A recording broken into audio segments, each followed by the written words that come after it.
The stars looked different that night. Admiral Taiyang Huang stood in the observation deck of the UDEF Indomitable, staring at the darkness beyond Earth's orbit. His gray uniform was perfectly pressed, metals gleaming under the soft lights. At 53 years old, he had seen more battles than he cared to remember. The solar wars had taught him one thing: never trust a peaceful sky. "Sir, we have a problem." Commander Hyewan Kim entered quickly, her tablet glowing with red alerts. Her dark eyes showed worry. Long-range sensors picked up something at the edge of the solar system. "Multiple contacts, very large." Huang turned from the window. "How large?" "Each ship is about 5 kilometers long. 23 vessels total." Kim pulled up the sensor data. "They appeared from nowhere. No hyperspace signature we recognize. They're just there." The Admiral felt his stomach tighten. Earth had no ships that large. Nothing even close. "Sound general alert. Get me the President and every fleet commander. Now." Within minutes, the Situation Room filled with Earth's top military and political leaders. President Chen spoke from the main screen, her face pale. "Are we sure they're not ours?" "Completely sure," Huang replied. "Madam President, I believe we're looking at alien spacecraft." Silence filled the room. First contact. Everyone had imagined this moment differently. "Not like this. Not with warships. They're broadcasting," Kim announced, trying to match our languages. "It's rough, but we're getting the message." A harsh voice filled the speakers. The translation was broken but clear enough. "Primitive species of third planet. You are now under Vrexian Empire authority. Surrender all military forces. Pay tribute.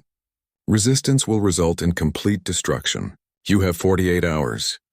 The message repeated in a dozen languages, each one butchered but understandable. Captain Do-hyun Lee, commander of the fighter squadron, slammed his fist on the table. "Primitive? They're calling us primitive?" "Calm down," Huang ordered. He looked at Dr. Minji Park, the fleet's xenolinguist. She was young, brilliant, and had spent her career dreaming of first contact. Now her dream had become a nightmare. "Dr. Park, can you open a channel? Ask for a meeting?" Park nodded, her hands shaking slightly. "I'll try, sir." 6 hours later, a diplomatic shuttle left Earth carrying Dr. Park and a small team. Huang wanted to go himself, but the president forbade it. They needed him alive if this went wrong. The shuttle approached the largest alien vessel, a massive black pyramid bristling with weapons. Inside the Vrexian flagship, High Commander Vexthara watched the approaching shuttle with amusement. The human craft looked like a toy compared to his mighty warships. He was tall with dark purple skin and 4 arms. His species had conquered dozens of worlds. "These humans would be no different should we destroy it?" asked one of his officers. "No," Vexthara laughed. "Let them come. I want to see their faces when they understand how far beneath us they are." Science Officer Kelmora, a younger Vrexian with lighter skin, studied her scanner readings. "Commander, their technology is interesting. Limited but efficient. Their weapon systems show signs of recent combat use. Heavy combat. They probably fight among themselves," Vexthara dismissed. "Primitives always do. It changes nothing." Dr. Park stood in the alien conference room, trying not to show fear. High Commander Vexthara towered over her, deliberately standing close to intimidate. Around the room, holographic displays showed Earth's cities, military bases, and space stations. "Everything humanity had built. This is your fleet?" Vexthara pointed at the display showing Earth's warships.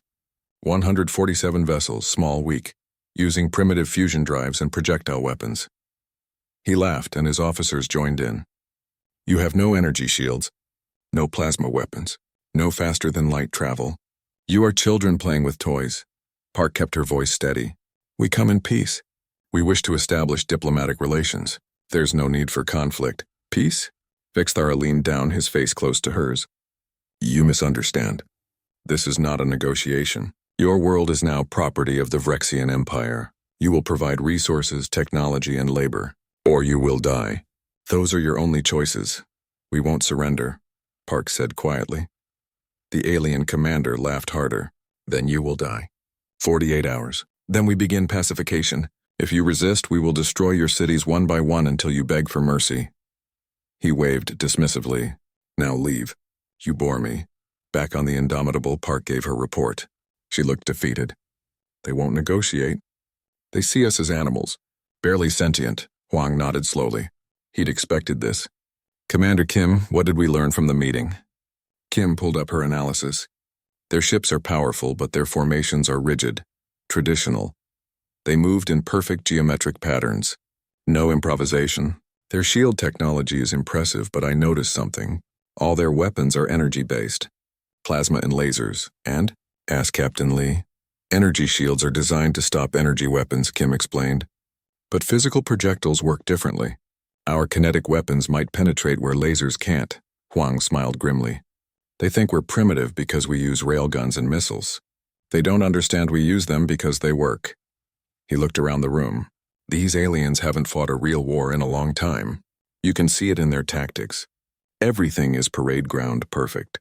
They're used to overwhelming primitive enemies with superior technology. But we're not primitive, Lee said, understanding dawning. Not in the way they think. Exactly. Huang pulled up battle plans. For the last 30 years, we fought the solar wars.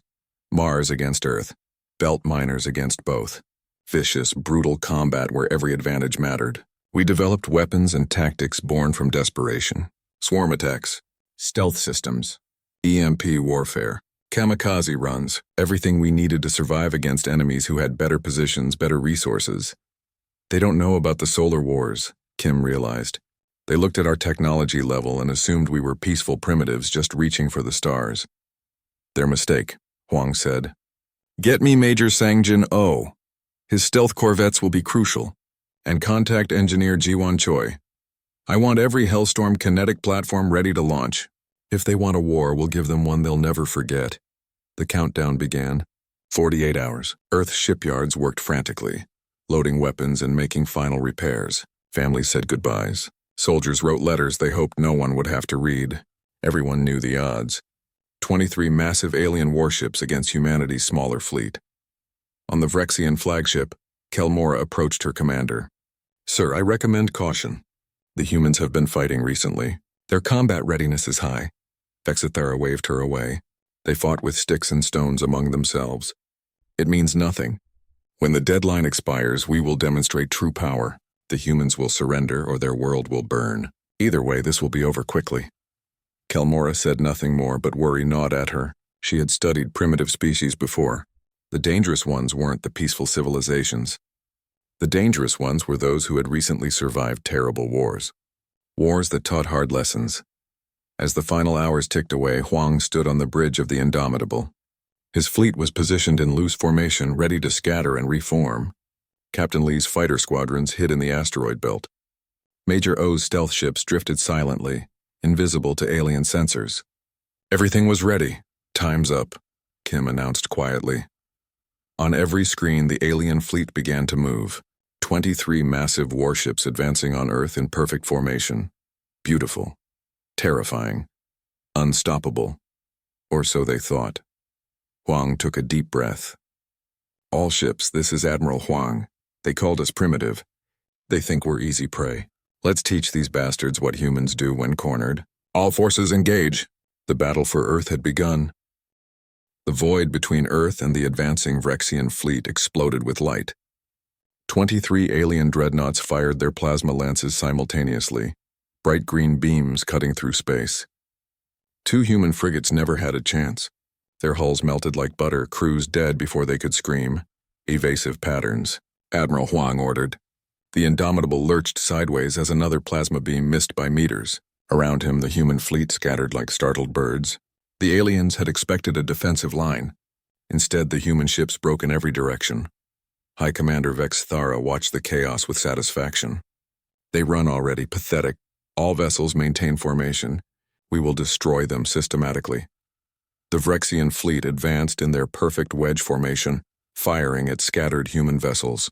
Their shields glowed blue as human missiles exploded harmlessly against them. Lasers splashed across the energy barriers without effect. The aliens laughed and kept firing.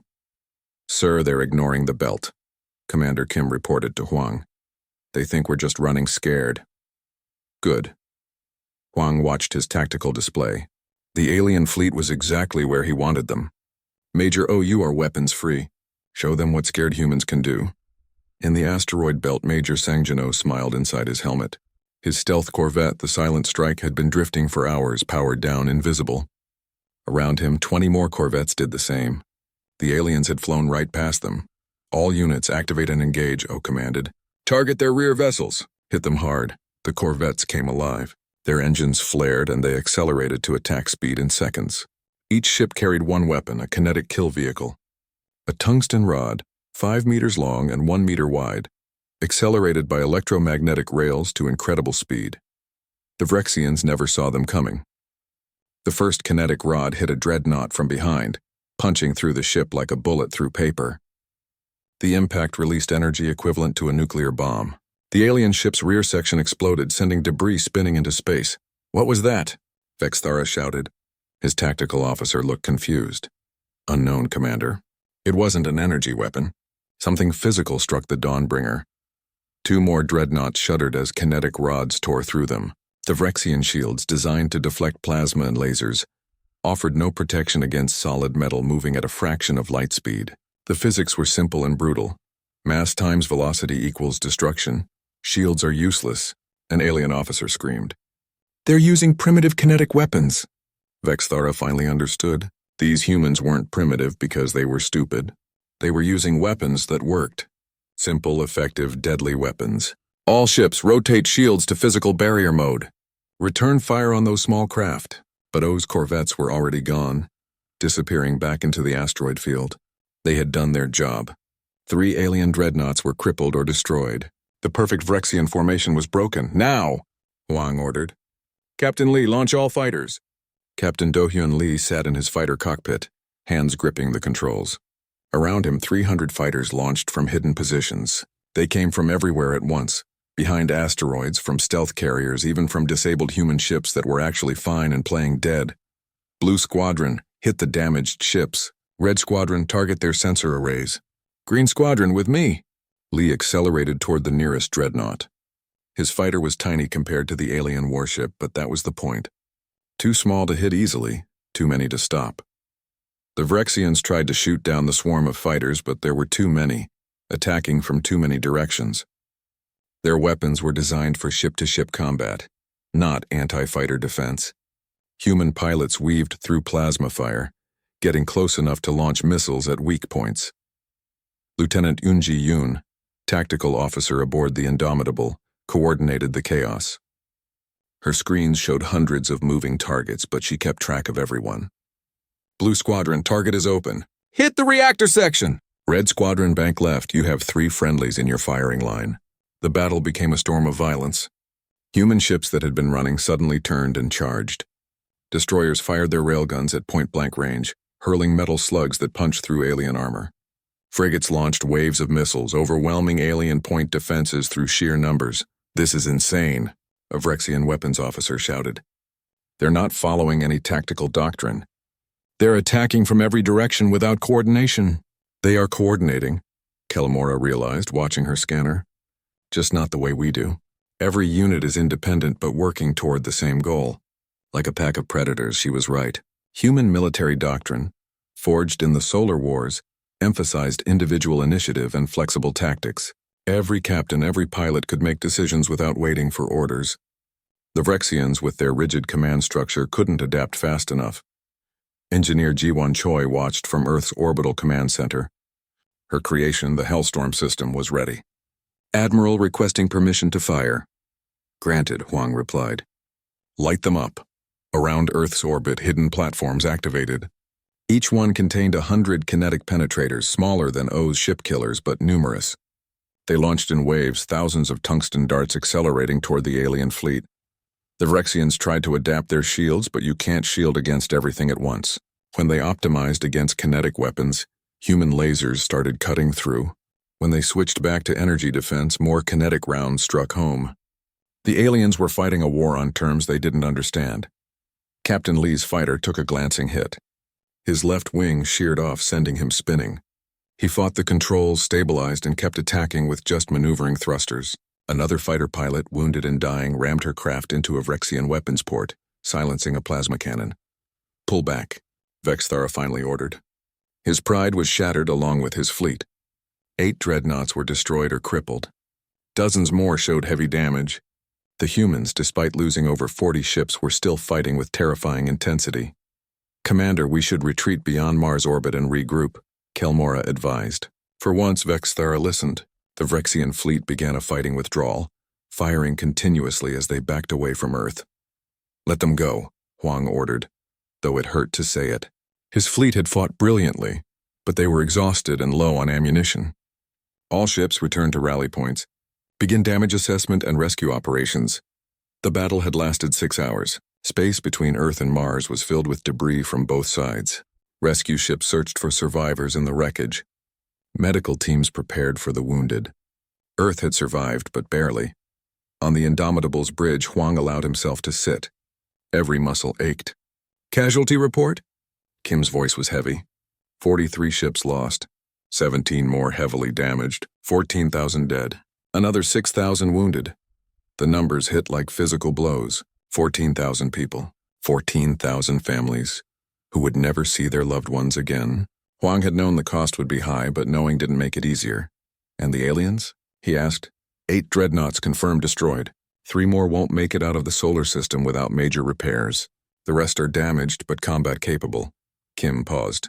"Sir, we hurt them badly. They expected an easy victory and got a real fight." Captain Lee limped onto the bridge, his flight suit torn and bloody. "We got them good, Admiral. My pilots are reporting the aliens were completely unprepared for swarm tactics. They tried to target us like we were capital ships." "Good work, Captain." Huang stood and faced his officers. "Everyone performed brilliantly. But don't celebrate yet. Commander Kim, what's your analysis of enemy intentions?" Kim pulled up intercepted communications. "They're calling for reinforcements. A larger fleet is already en route. The commander, Grand Admiral someone called Vornalak, is bringing 67 ships, 3 times what we just fought." Silence filled the bridge. They had barely survived this battle. How could they face an even larger force? "How long do we have?" Huang asked. 3 weeks, maybe 4. Huang nodded slowly. "Then we have 3 weeks to get ready. Kim, I want a full analysis of everything we learned. Lee, rebuild your fighter wings. Oh, I want more of those stealth corvettes. Whatever it takes." He looked at each of them. "We won today because they underestimated us. Next time they'll be ready, so we need to be better." On the retreating Vrexian flagship, Vexithara sat in his command chair staring at nothing. His perfect record was destroyed. His fleet was shattered, and worst of all, he had been beaten by primitives. "What do we tell the Grand Admiral?" his first officer asked. "The truth," Vexithara said bitterly, "that these humans are not primitives. They are warriors. Dangerous, clever, and utterly ruthless. And that he should bring every ship he has because anything less will not be enough." The first battle was over. The war had just begun. 3 weeks. That's all they had. Earth's orbital shipyards worked 24 hours a day. Repair crews moving like ants over damaged vessels. Sparks flew in the darkness as welders fixed torn hulls. New weapons were mounted on every available hardpoint. Sleep became a luxury no one could afford. Director Young-Soo Nam stood in the Military Research Center, watching engineers assemble something new. The device looked like a large missile, but its warhead contained a miniature fusion reactor. "How many can we build?" he asked. Dr. Suman Lee, the physicist who designed it, looked exhausted. She hadn't slept in 40 hours. "We have components for 3 Nova bombs. Maybe 4 if we strip parts from other systems. Each one can create a contained fusion reaction equivalent to a small star." "Will they work?" Nam asked. "In theory." Dr. Lee's hands shook slightly. "But we've never tested one. The explosion could be bigger than calculated. Could be smaller. Could fail completely. Can't test them. We need everyone for the battle." Nam put a hand on her shoulder. "You've done good work, Doctor. Now pray it's enough." Across the solar system, Colonel Ji Hee-sung arrived from Mars with her battle group. 20 ships hardened by years of fighting in the outer colonies. Her people had survived the worst of the solar wars, learning to fight with limited resources against overwhelming odds. She met Admiral Huang in the Indomitable's war room. The tension was immediate. Sung had little love for Earth's military command. "Too many bad memories from the war. You want us to defend Earth's orbit," she said flatly. "That's suicide. I want us to win," Huang replied calmly. "Your recommendation? Abandon Earth, fall back to the belt. Fight a guerrilla war. Make them hunt us through 1 million asteroids. Bleed them until they give up." Sung leaned forward. We can't win a straight fight against 67 dreadnoughts. But we can make occupation impossible and leave 8 billion people under alien guns? Huang shook his head. No, Earth stays free or we all die trying. Then we'll die. Sung stood to leave. But my people will fight anyway. We always do. After she left, Commander Kim spoke quietly. She's not wrong, sir. The odds are terrible. I know. Huang looked at the tactical display showing their defensive preparations. But we have something they don't. We've fought when the odds were terrible before. The Solar Wars taught us that sometimes you win by refusing to lose. Dr. Minji Park worked in the medical bay, treating wounded soldiers from the first battle. One young pilot, barely 20, had lost both legs. Will I fly again? He asked. With prosthetics, yes, Park assured him. You'll be back in a cockpit before you know it. Good. The pilot smiled through his pain. I've got a score to settle with those aliens. Park had watched the diplomatic meeting fail, watched the battle from Earth, and now watched the wounded come back. Her dream of peaceful first contact was dead. But these people, these brave, stubborn humans, they were worth fighting for. Meanwhile, Ambassador Minsu Kang worked on a different front. Earth had managed to establish contact with the Galactic Council, the alien organization that supposedly governed interstellar relations. A reptilian creature called Counselor Thexarin appeared on his screen. Ambassador Kang, the alien's voice was translated smoothly. We have been watching your conflict with interest. The Vrexian aggression violates several council protocols. Then help us, Kang urged. Send ships. Intervene diplomatically, anything. We cannot. Thexarin sounded almost regretful. The council has rules. Species must prove themselves worthy of protection. If you defeat the Vrexians, we will recognize your sovereignty. If you lose, the Vrexians gain legal claim to your world. That's insane. That's reality. The strong survive. The weak serve. Prove you are strong, Ambassador, and the galaxy will respect you. Fail, and you will be forgotten. The screen went dark. Kang sat in silence for a long moment. No help was coming. Humanity stood alone. Captain Do-hyun Lee visited his family one last time via holographic call. His wife held their daughter, who was only 3 years old. When are you coming home, Daddy? The little girl asked. Soon, sweetheart. Lee lied. I have to do something important first. But I'll always be watching over you. He looked at his wife, and she understood. She nodded, trying not to cry in front of their daughter. I love you, he said to both of them. Remember that, always. Admiral Huang made a similar recording, but his was for all of humanity. If you're hearing this, I'm dead. But my death doesn't matter. What matters is this: never surrender, never give up. Never let anyone, human or alien, tell you what you're worth. We came from caves and built spaceships. We split the atom and touched the stars. They call us primitive, but we're here, fighting for every inch of space around our world. That's not primitive. That's human. And if I'm dead, it means I died fighting for that. Die on your feet or live on your knees. I choose to stand.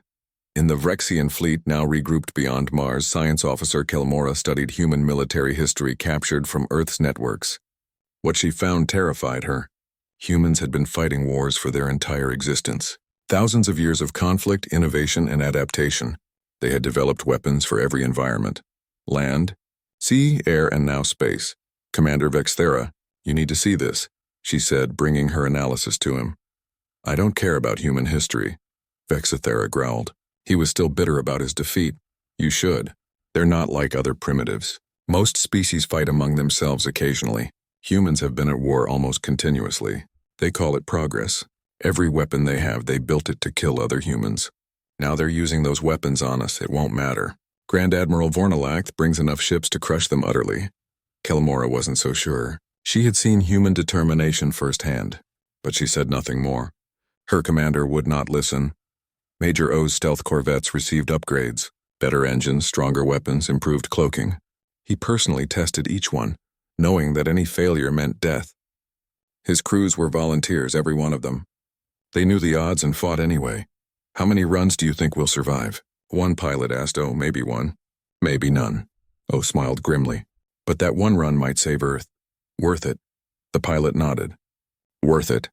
Engineer Choi expanded the Hellstorm system, adding more launch platforms around Earth and the Moon. Thousands of kinetic penetrators ready to fire. She also designed something new, electromagnetic pulse mines. Small devices that could be scattered in space, invisible until activated. They would short out alien electronics for critical seconds. Will the aliens adapt to kinetic weapons? Director Nam asked her, probably. But we keep adapting too. That's what we do. Choi wiped grease from her hands. They're advanced. We're innovative. Let's see which wins. Captain Borishin commanded the lunar defense platforms, massive railguns built into the moon's surface designed during the solar wars to defend against asteroid bombardment. Now they would defend against aliens. She drilled her crews relentlessly. Every shot counts, she told them. We get one chance. Make it perfect. Young Commander Hajun Ryu volunteered for the most dangerous mission. He would fly an experimental fighter carrying the first Nova bomb directly into the enemy fleet. It was a suicide run and everyone knew it. Someone has to do it, he said simply when Huang tried to talk him out of it. Might as well be me. You have family? Huang asked. A sister. She's safe on Earth. Ryu smiled. Sir, I'm 23 years old. I've never done anything important. This is my chance to matter. Huang couldn't argue with that. He saluted the young man. You already matter, Commander. But thank you. On the 20th day, long-range sensors detected hyperspace signatures, massive ones. Commander Kim brought the news to Huang. They're here, 3 days out. 67 ships confirmed. The Grand Admiral is coming. Huang nodded. He had known this moment would come. Send the word. All ships to battle stations. All personnel to final positions. It's time. Across the solar system, humans prepared for what might be their last battle. Prayers were said. Hands were held. Final messages were recorded. But no one ran. No one hid. They would stand and fight. 3 days later, the Vrexian reinforcement fleet emerged from hyperspace in perfect formation. Grand Admiral Vornalath, a veteran warrior who had crushed dozens of rebellions, looked at the human fleet waiting for him. Smaller than his force, damaged, outgunned, but still there. Still defiant. Interesting, he murmured. They don't run. Brave or foolish? Both, probably, his second-in-command replied. Vornalath opened a channel to Earth. Humans. I am Grand Admiral Vornalath. You fought well against Commander Vexathera's fleet, but I am not Vexathera. I do not underestimate enemies. Surrender now and I will spare your world. Fight and I will reduce your planet to ash. You have 1 hour to decide. Admiral Huang's response was simple and broadcast on all frequencies, human and alien. Come and try. The hour passed in silence. Then as one, both fleets began to move. The greatest battle in human history was about to begin. Space itself seemed to tear apart as 67 Vrexian dreadnoughts advanced in 3 massive wedge formations. Grand Admiral Vornalath had learned from Vexathara's mistakes. His fleet moved with disciplined precision, overlapping fields of fire, no gaps for small craft to exploit. This was not arrogance. This was professional military power. Admiral Huang watched them come. His fleet was spread thin, positioned around Earth and the Moon in a defensive shell. 104 ships, that's all that remained combat-ready, against 67 dreadnoughts, each one a mobile fortress. The math was brutal. All ships remember the plan, Huang broadcast. Draw them in, make them chase us toward the Moon. Every minute we survive is a victory. Sir, they're in range, Commander Kim reported. Her voice was steady despite the fear everyone felt. Human fleet. Vornalath's voice boomed across all channels. Last chance. Surrender or die. Huang's answer was simple. All batteries fire. The human fleet erupted with light. Railguns hurled metal slugs at hypersonic speeds. Missiles streaked through the void by the hundreds. Lasers stabbed through darkness. The Vrexian shields absorbed most of it, glowing bright blue under the assault. But some shots got through. Armor plating sparked and melted. Minor damage, but damage nonetheless. Vornalath smiled. Return fire. Show them real power. The Vrexian response was devastating. Plasma lances, dozens of them, turned space into a light show of death. A human destroyer vanished in an explosion of superheated metal. A frigate broke in half, spilling crew into vacuum. Cruiser shields overloaded and collapsed, leaving them vulnerable to follow-up shots. Fall back, Huang ordered. Make them follow. The human ships retreated toward the Moon, firing as they went. It looked like a rout. That's exactly what Huang wanted. They're running again, a Vrexian officer reported. Pursuing? No. Vornalath was cautious. That's what they want. Split the fleet. First and second formations, advance slowly. Third formation, Target Earth's orbital infrastructure. If they want to save their world, they'll have to fight on our terms. Huang cursed as he saw the alien fleet split. Fornalact was smart, not taking the bait. The third formation, 20 dreadnoughts, began moving toward Earth's civilian stations and shipyards. He's going to massacre the shipyards, Kim said. Then we change plans. Huang's mind raced. Colonel Sung, this is your show now. Guerrilla attack, target that third formation. Buy us time. Finally, a smart order, Sung replied. Her Martian battle group broke off, accelerating toward the detached enemy formation. 20 human ships against 20 dreadnoughts. Insane odds, but Sung's people had fought worse in the outer colonies. Her ships didn't attack head-on. They swarmed from multiple vectors, firing and running, never staying in one place. Human vessels darted between asteroids hauled into defensive positions during the preparation weeks. The Vrexians tried to pursue, but the terrain worked against them. Big ships can't maneuver like small ones. Meanwhile, Captain Lee launched his fighters. 300 small craft screamed toward the main Vrexian fleet. This time, the aliens were ready. Anti-fighter defenses activated, filling space with energy bolts. Fighters died by the dozens, but still they came. Human pilots flew with reckless courage, knowing each minute bought time. Lieutenant Yoon coordinated the chaos from the Indomitable. Blue Squadron, you're too clustered. Spread out! Red Squadron, target that command ship's sensor array. Green Squadron needs support, sending White Squadron to assist. Lee's fighter took multiple hits but kept flying. His wingman wasn't so lucky, exploding in a ball of fire. Lee didn't have time to mourn. He locked onto a dreadnought's weapon port and fired his last missiles. Direct hit, the alien gun went silent. On the lunar surface, Captain Shin watched the battle rage in orbit. Her railguns were ready, but she held fire. Not yet. Not until the enemy was close enough that every shot counted. Steady, she told her crews. Patience. We only get one chance at this. Fornalact watched the human resistance with grudging respect. They fought well, better than most species he'd conquered. But they were still losing. His fleet had superior shields, superior weapons, superior numbers. Time was on his side. Continue advance. Ignore the fighters. Our target is the human capital ships. The main Vrexian formations pushed forward, crushing human resistance through sheer firepower. Destroyers died covering cruiser retreats. Frigates sacrificed themselves to buy seconds. The human defensive line was collapsing exactly as Fornalact planned. Then Engineer Choi activated her surprise. EMP mines active now. Throughout the battle space, invisible mines that had been deployed weeks earlier came to life. Electromagnetic pulses rippled through the Vrexian fleet like a wave. Shield generators flickered. Weapon systems crashed. Sensors went blind. The effect lasted only seconds, but seconds were enough. Now, Huang ordered. Shin, fire everything. The lunar railgun spoke with thunder. Massive tungsten slugs, each one weighing tons, accelerated to incredible speeds. They struck the shieldless Vrexian ships with apocalyptic force. 3 dreadnoughts exploded instantly. 5 more took crippling damage. The perfect alien formation shattered into chaos. All ships, attack! Huang broadcast. The retreating human fleet suddenly reversed course, charging into the confused aliens. At point-blank range, even damaged human ships could hurt the giants. Ramming attacks. Suicide runs. Whatever it took. Major O's stealth corvettes appeared from nowhere, delivering kinetic kill vehicles into alien engine sections. More dreadnoughts died or lost power, but the humans paid in blood for every kill. Ships and lives spent like currency in a desperate gamble. Fornalact recovered quickly. Reform the line. Secondary shields online. All vessels target the lunar installations. Destroy them! Plasma fire rained down on the moon. Shin's railgun positions exploded one by one. She and her crews had no shields, no armor, no escape. They fired until the guns melted, then died at their posts. Heroes every one. The tide turned again.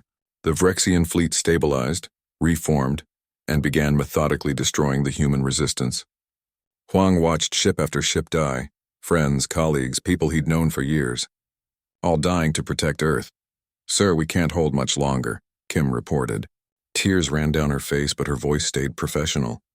We've lost 70% of the fleet. I know. Huang took a deep breath. Commander Ryu, you're clear for final approach. Give them hell.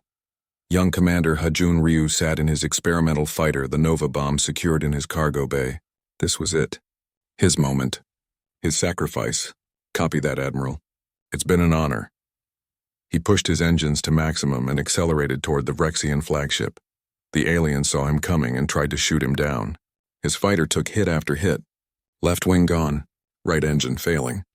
Hull breached in 3 places. But he kept flying. 20 kilometers. 10 kilometers. 5 kilometers. Target that fighter, Vornalak ordered, suddenly afraid. Something about that one small craft terrified him too late. Ryu crashed through the flagship's hangar bay shields, his dying fighter carrying its deadly cargo deep into the massive ship. With his last strength, he activated the Nova Bomb. "For Earth," he whispered. The explosion was visible from Earth. A miniature sun born in space, burning with fusion fire. The Vrexian flagship vanished in an instant, vaporized by temperatures matching a star's core. The blast wave expanded, catching 23 nearby dreadnoughts. They didn't vaporize, but their systems overloaded, hulls cracked, crews died by the thousands. Dr. Sumin Lee watched from Earth and wept. Her creation had worked, and a brave young man had died delivering it. The Vrexian fleet broke. Without Vornalak's leadership, without their flagship, without a quarter of their ships, the surviving vessels panicked. Some tried to surrender. Others fled toward hyperspace jump points. A few fought on until destroyed. Colonel Sung's ships pursued the fleeing aliens ruthlessly, destroying those too damaged to escape. No mercy, no prisoners, just cold vengeance for Earth's dead. When the battle finally ended, space around Earth was a graveyard. Thousands of pieces of debris, both human and alien, emergency beacons from survival pods, distress signals fading into silence. The battle had lasted 8 hours. It felt like 8 years. Admiral Huang collapsed into his command chair. Every part of him hurt. "Casualty report," he said quietly. Kim's voice broke. 89 ships destroyed. 47,000 dead. 20,000 wounded. It's a massacre, sir. And them? 40 dreadnoughts destroyed. 18 heavily damaged and captured or fleeing. 9 escaped into hyperspace. Kim looked at him with exhausted eyes. "We won, sir." "We actually won. The word felt hollow. 47,000 people dead. Entire crews gone. Ships that had fought in the solar wars. Survived those terrible battles, now floating wreckage. Captain Shin and her lunar crews dead at their guns. Young Commander Ryu, age 23, vaporized, saving humanity. But Earth still stood. The blue planet hanging in space, untouched by alien weapons. 8 billion humans still breathed, still lived, still had a future. Because of those 47,000, begin rescue operations, Huang ordered. "Every survivor, ours and theirs. And someone send a message to the Galactic Council. Tell them Earth is still here. Tell them we're not primitives. Tell them we're coming." Far across the galaxy, the Council received reports of the battle. 6 months after the battle, Earth looked different. Orbital construction had tripled. New shipyards floated alongside the old. But these weren't building human designs anymore. The captured Vrexian technology had changed everything. Fusion drives that bent space. Energy weapons that could cut through asteroids. Shield generators that made ships nearly invulnerable. Dr. Kyungmin Jeon led the reverse engineering teams. Every day brought new discoveries from the captured alien ships. "It's like finding a library after only knowing picture books," she explained to reporters. "We're still humans, but now we have the tools to match anyone in the galaxy." But not everyone celebrated. Memorial services were held across Earth and the colonies. 47,000 names carved into stone. 47,000 families grieving.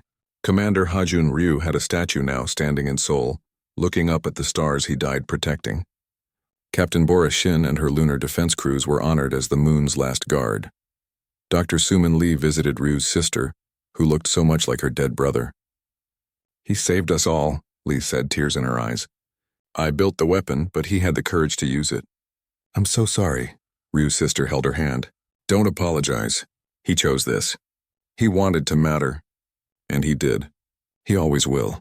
Commander Ji Young-han worked in the alien prisoner facilities. The captured Vrexians, including Science Officer Kelmora, were treated humanely despite calls for revenge. Han interviewed Kelmora daily, learning about galactic politics and military structures. "Why do you treat us well?" Kelmora asked during one session. "We came to conquer you. We killed thousands of your people." Han thought carefully before answering. "Because we're not trying to be like you. We're trying to be better than you. If we torture and kill prisoners, we become what we fought against." Kelmora lowered her head. "High Commander Vexithera called you primitives. But you're not. You're something we forgot how to be.